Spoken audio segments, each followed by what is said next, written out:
Kairitu ka ukuru wa mĩaka itatu kuuma thukuru wa Precious nigakoretwo gakigerera moritũ thutha wa gĩko kĩa ũnyamũ gũtabanio na njĩra ya kũnyitwo kĩahinya, na kuria umwe wa arimũ thukuru-ini ũyũ ni arekũĩrwo gũtabania gĩko gĩkĩ. So mtoto wangu akaniambia nasikia kukojoa.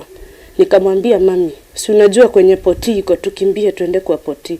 So wakati tulienda kwa poti nilinotice akona cries za uchungu. Nyina wa mwana uyu ni aratarĩria kĩmako kĩrĩa kĩamũtũngire rĩrĩa ndeto ĩno yahithũkire na gũcoka kũhanyũkia mwana wake thibitari-ini ya Thika Level 5 na kuria andĩkĩirwo dawa. Yeye anasema huyo mtu alinifanyia hivyo kwa choo.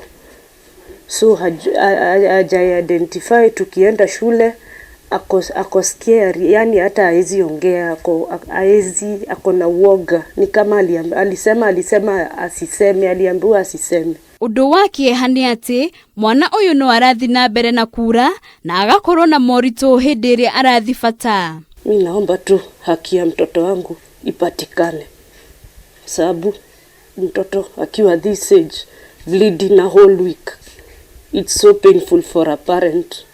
Kwa mtoto wa 3 years, I just need justice for my kid. Kuringana na Nyina, akinyukirie ikinya rĩa naihenya na agĩthitanga ndeto ĩno ceceni-inĩ ya borithi ya Makongeni, na uthuthuria ni ukoretwo ũgĩthi na mbere, no akoria maabitha a uthuthuria gweka mĩtũkĩ na kũmũteithĩrĩria gũkinyĩra kihoto kia mwana wake.